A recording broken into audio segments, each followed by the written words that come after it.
Você já imaginou morrer como rei e renascer num mundo cheio de magia, monstros e segredos? Hoje vamos ouvir os capítulos 16 ao 20 de The Beginning After the End, um mangá que mistura reencarnação, poder e evolução como poucos. Eu sou Bernardo, e esse é o seu mangá, o canal onde leitura boa é levada a sério. Então já se inscreve, ativa o sininho e vem comigo descobrir se esse começo vale mesmo a pena. Mas a história de Arthur continua. Ele pousa em uma floresta densa, cercada por árvores altas. O único pensamento em sua mente é dela. Seu peito dói, não só de tristeza, mas também com frustração e raiva. Ele sabe que nunca mais haverá, e o peso dessa realização é insuportável. Tudo o que ele pode fazer é gritar. Não é surpresa que ele esteja arrasado com a perda dela. Por 4 meses, Sylvia tinha sido uma presença constante em sua vida, enchendo sua cabeça com memórias que agora se recusavam a desaparecer. Por um tempo que parecia passageiro e eterno, ela o tratou como se ele fosse seu próprio sangue. Ela deu a ele o que lhe falta, desde que veio para este cuidado mundial. Orientação e amor, mas parece que este não é realmente o fim. Enquanto ele está lá, ele começa a ouvir a voz dela. Mas acontece que é apenas uma mensagem gravada. Sylvia tinha queimado em sua mente antes de se separar, deixando-o com um último pedaço dela. A mensagem gravada de Sylvia começa. Ela diz a Arthur que ele não está nem perto de saber. A verdade completa. Seu corpo ainda é o de um menino. Mal passou dos 4 anos.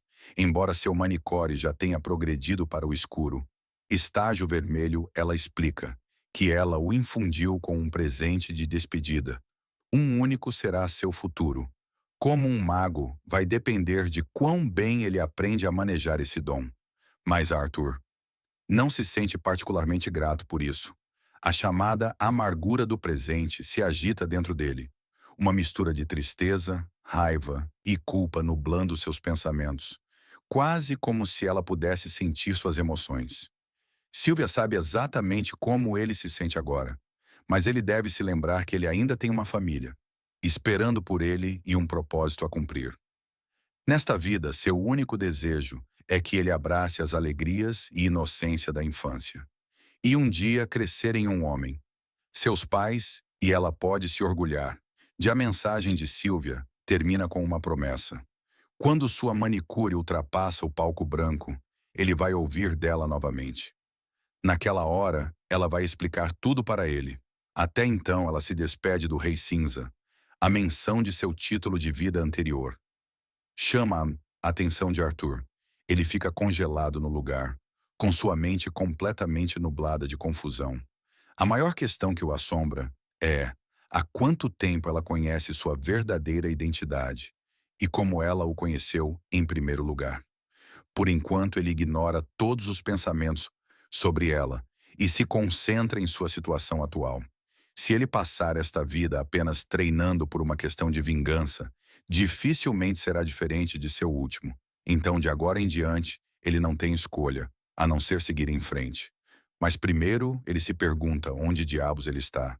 Ele ativa a técnica de absorção de mana e corre pela floresta com velocidade divina.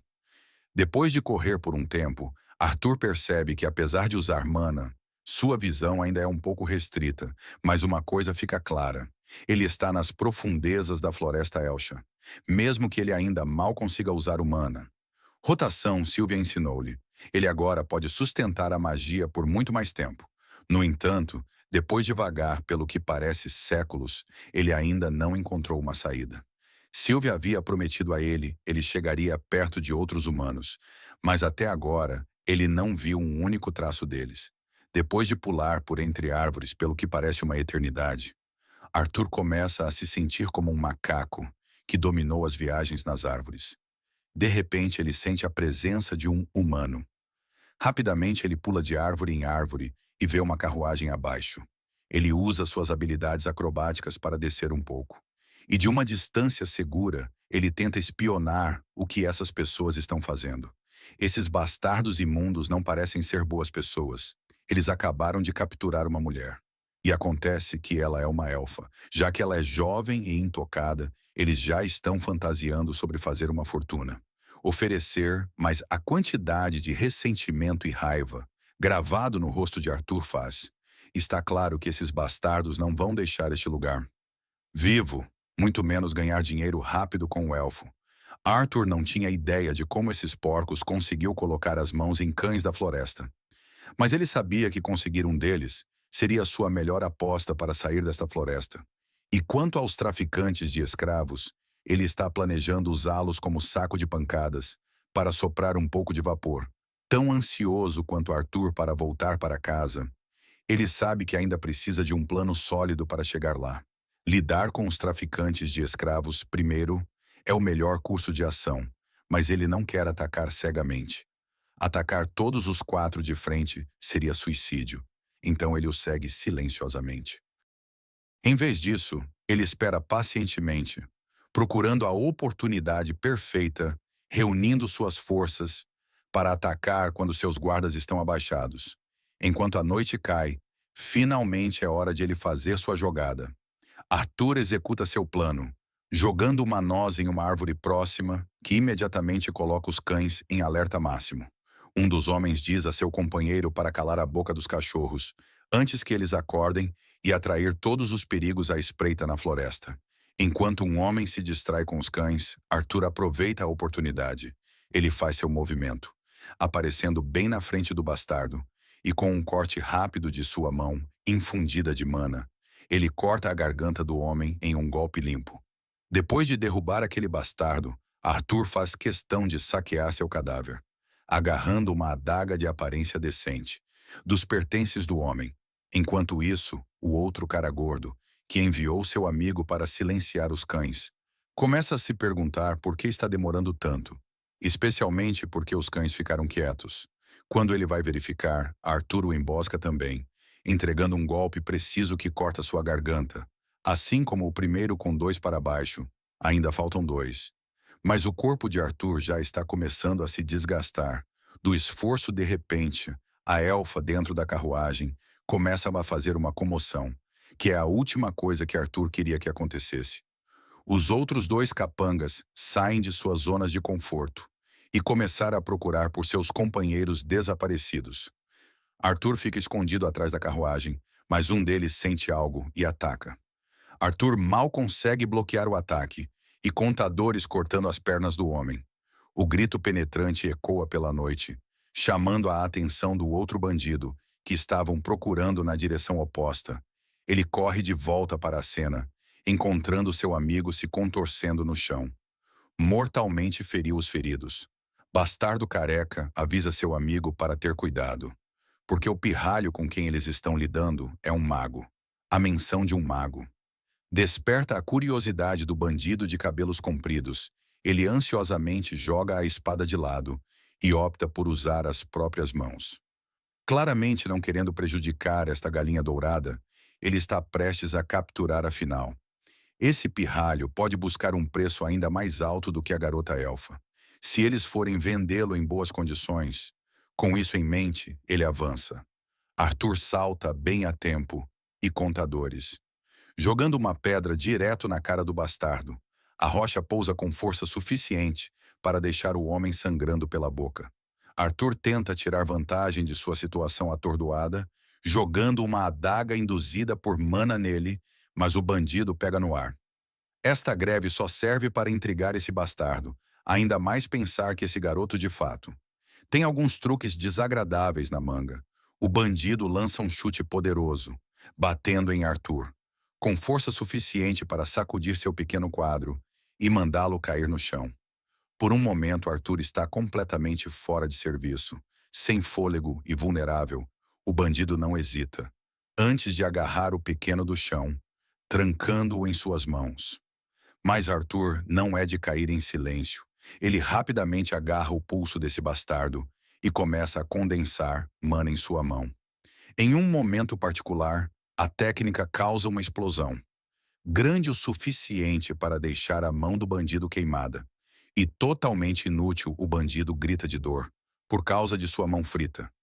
Esta é uma chance clara para o nosso menino atacar, e ele não hesita em resgatá-lo. Ele joga sua faca e corta a garganta do homem, Acabando com ele no local agora, só o careca permanece, que já está andando no chão, implorando por misericórdia, enquanto suas pernas decepadas o deixam completamente imobilizado. Mas Arthur abandonou o conceito de misericórdia há muito tempo. Para canalhas como esses, então nem é preciso dizer que ele termina o trabalho, garantindo que nenhum deles saia da floresta vivo. Com esses canalhas cuidando de ele, se vira para a tímida elfa, cujo primeiro instinto ao ver nosso menino é se encolher de medo. Ele gentilmente tenta influenciar todo o medo dela, com algumas conversas doces e palavras reconfortantes, e uma vez que ela se acalma, ele puxa o pano com força sobre a boca dela. Agora que ele a salvou, ele decide seguir seu próprio caminho. Mas o pensamento de ser deixado sozinho aterroriza a garota. Então ela rapidamente se apega a ele com sua fofa. Olhos suplicantes, Arthur tenta argumentar com ela que desde que ele cuidou daqueles bandidos, eles não serão capazes de persegui-la mais. Além disso, os elfos geralmente estão seguros nesta floresta de qualquer maneira. Mas a garota rapidamente balança a cabeça e o lembra que as bestas só têm medo de adultos. E seus pais disseram que as crianças serão comidas por cães, ou árvores golem a ideia de ser uma babá. Não se encaixa bem com Arthur. Mas como ele não tem escolha, ele apenas relutantemente pergunta a ela: a que distância fica a sua casa? Ao qual a garota responde indiferentemente. Que ela não sabe, ele solta um suspiro e começa a se afastar, assegurando-lhe que ele simplesmente vai reunir alguns suprimentos. Para eles, embora, ele salvou o que pôde para a jornada à frente. Nenhum deles sabia quanto tempo levaria. E ele também teve que pensar na jornada de volta. Ele se sente muito triste ao ver que eles não podem levar esta carruagem em uso, pois teria sido muito mais rápido. Mas se ele fez, eles apenas se destacariam como um polegar dolorido. Ele está ansioso para encontrar os elfos. Como eles podem ter algo que pode levá-lo de volta ao reino humano? Durante sua caça de suprimentos, ele encontrou algumas roupas na carruagem e os apresenta ao pequeno elfo e diz a ela para usar esta capa, pois provavelmente vai esfriar. A pequena senhora está feliz por seu gesto gentil e ele dá um tapinha na cabeça dela em resposta. Com isso, eles estão prontos para fazer o seu caminho para suas casas. Enquanto caminhavam na direção vaga, ela apontou para Arthur. Ficou sabendo mais sobre o filho elfo. O nome dela é Tessia Aeralith, e ela se separou de sua família e deixado de fora na floresta. Ela o questiona se ele é do reino humano. Sempre que ela se lembra do reino humano, tudo o que ela pensa são os rumores que dizem: todos os humanos do sexo masculino são pervertidos e ter mais de uma esposa. Em sua jornada, eles passam seu tempo assim para frente e para trás. Brincadeiras e provocações, noite resolvido. E eles montaram seu acampamento no meio da floresta. Arthur decidiu vigiar do lado de fora e sugeriu que ela dormisse um pouco enquanto isso. Uma vez Tessia Erelith entrou no acampamento para ter um merecido descanso, Arthur sentou sozinho, sob a extensão de estrelas brilhantemente iluminadas. Enquanto ele reflete sobre sua situação, aprendemos que seu plano inicial, para utilizar seu tempo para descobrir o que isso vai. Sylvia deixou para ele, era tudo sobre, mas parece que ele terá que esperar para desvendar esse segredo, até que ele acompanha a elfa até sua casa. A garota sai e sugere que ele descanse um pouco. Também, embora sua avó proibiu ela de compartilhar sua cama com meninos, ela diz que abrirá uma exceção uma vez. Mas Arthur diz a ela que ele não está com sono. Antes de recuar de volta para o acampamento, a garota o lembra que bestas são mais propensas a aparecer. Se eles o notarem, portanto, ela quer que ele entre, mesmo que ele esteja de guarda, pois é mais seguro para os dois.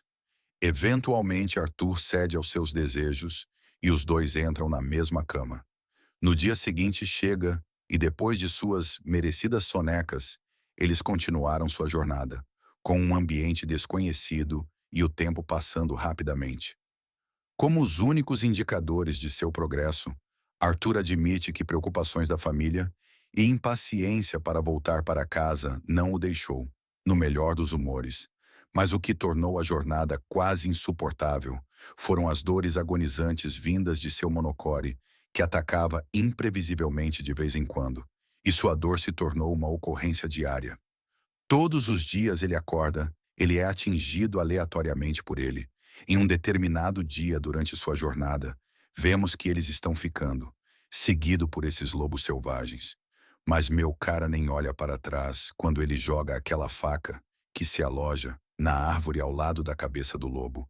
E logo todos esses pobres bastardos obter o susto de sua vida, enquanto Tessia Erlith aponta o dedo na direção à frente dela. Arthur é atingido por essa dor insuportável no peito. Mais uma vez ele rapidamente se esconde atrás de uma árvore. Então Tessia não precisa ver o estado miserável em que ele está, porque ele tem medo que ela só se preocupe. Outra noite vem, e eles acamparam no meio da floresta. E assim chega outro dia. Dias se passaram assim, e Tessia parecia reconhecer, mais e mais de seus arredores indistinguíveis, que foi um sinal positivo. No entanto, seu ritmo diminuiu, como o corpo de Tessia não conseguia acompanhar o pedágio de viagens constantes. Para aliviar um pouco o fardo de seus ombros minúsculos, Arthur leva a bagagem dela ele mesmo. Embora Arthur também não estivesse tendo uma vida fácil, apesar de fortalecer seu corpo com mana, a dor continuou a crescer e ficou mais difícil escondê-lo do elfo preocupado. Outra noite vem e se mistura de volta em um dia. Um dia enquanto eles continuam sua jornada, Tessia faz um pedido estranho. Desde que eles ficaram muito próximos um do outro, ela se pergunta se por acaso ela pode chamá-lo de Arte. Como sua família se sai bem, nosso menino dá a ela luz verde imediatamente. Tessia não esperava que ele concordasse com isso tão facilmente. Então, por esse motivo, Arthur decide agir dramaticamente de propósito, da maneira mais assustadora possível. Ele diz que ficaria muito honrado se Tessia Erlith se referiria a este humilde menino do campo como Arthur. A garota belisca suas bochechas por provocá-la assim. E enquanto suas brincadeiras continuam, Tessia de repente percebe algo. Ela felizmente corre naquela direção. Bem, nosso menino não está exatamente emocionado, tanto quanto ele pode ver. São apenas folhas de musgo, árvores de nevoeiro e muitas árvores. De qualquer forma, sua jornada continua, e eu vou ser honesto. Esta é uma das viagens mais longas que enfrentei. No manho-a embora. Esta jornada serve ao seu propósito no desenvolvimento do personagem.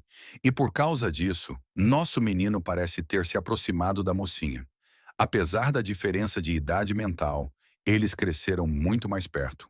Outro dia chega, trazendo outra rodada de exploração da floresta desconhecida.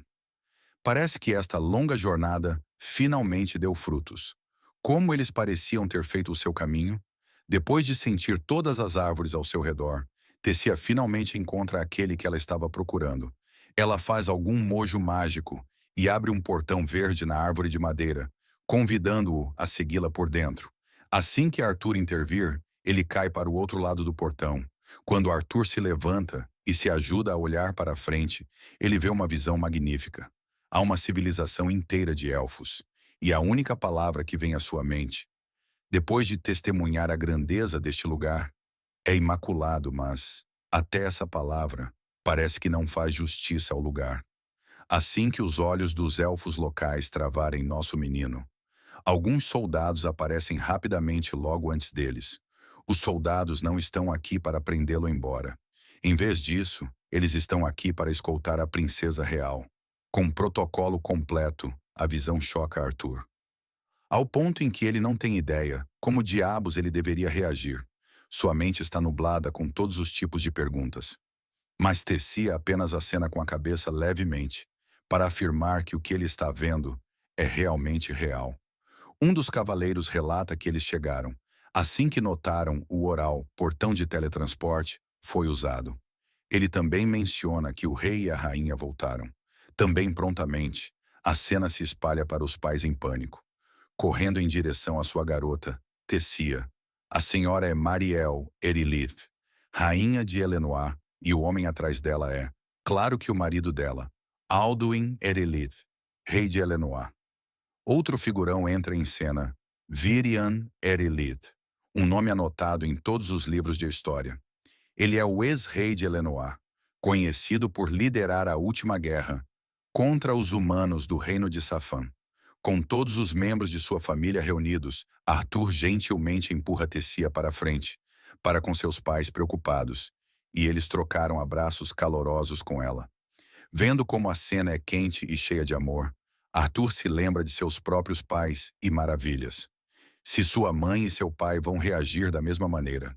Quando o veem novamente, Rei Alduin se vira para Arthur e expressa sua sincera gratidão, não apenas como o rei de Elenwar, mas como pai de Tessia, como um pequeno gesto de agradecimento. Por ajudar Tessia a chegar em casa com segurança, ele convida Arthur para acompanhá-los até sua casa. Arthur está livre para descansar por alguns dias, e enquanto isso, o rei está ansioso para ouvir a história. De sua jornada, Arthur pode sentir como o tom do homem é firme e gentil, mas seus olhos claramente traem esse sentimento. Do olhar em seus olhos, é claro que o que ele pediu não é uma oferta, é uma ordem. Arthur retribui o gesto, expressando sua gratidão pela oferta. Mas ele de repente arrancou quando Tessia o agarra pela mão e começa a arrastá-lo junto. Até os espectadores ficam assustados ao ver isso. A garota, por outro lado, está morrendo de vontade de mostrar tudo a ele. Este lugar tem a oferecer bem. A primeira impressão do nosso menino é de admiração absoluta, embora ele tivesse esperado um pouco, um castelo impressionante. Depois de saber que Tessia era uma princesa, o lugar magnífico diante dele é apenas mais do que um castelo, ou mansão para morar em um ponto. Arthur até começa a se perguntar se ele acidentalmente transmigrado para algum brega. Romance de fantasia, a rainha. Rapidamente apresenta seu pequeno convidado às empregadas domésticas e ordena que eles se certifiquem. Arthur tem o melhor tempo possível. Enquanto ele está lá, Arthur está feliz em receber todo esse tratamento agradável, mas ele sente a necessidade de explicar o que aconteceu primeiro. Parece que os pais de Tessia estão mais do que dispostos a ouvir todos os detalhes suculentos. Então todos os membros principais da família, incluindo alguns cavaleiros seniores, se reúnem para ouvir Arthur. Primeiro, nosso menino dá uma introdução, apresentando-se como Arthur Lewin, de uma cidade humilde no reino de Sapã, e ele está muito honrado por estar na presença.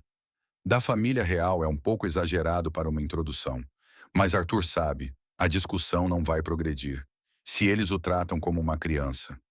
Mesmo o rei não pode deixar de apontar como, apesar de Arthur afirmar vir de origens humildes, ele parece bastante maduro e bem educado, e isso só aumenta o interesse deles no que ele tem a dizer. E assim nosso menino relata sua jornada, começando com uma explicação vaga que ele se separou de sua família. Depois de encontrar bandidos, não é exatamente uma mentira, mas mais uma meia-verdade. Inevitavelmente como a história avança, para a parte em que ele encontrou sua filha. A atmosfera muda, o rei fica visivelmente zangado. Ao ouvir que eram traficantes de escravos, ou melhor, humanos que capturaram Tessia. É claro que o rei não tem uma impressão favorável de humanos, para começar, e esta revelação apenas alimenta seu desdém. Nosso menino também não gosta do fato de que esse rei elfo está estereotipando toda a raça humana, atrás de poucos traficantes de escravos.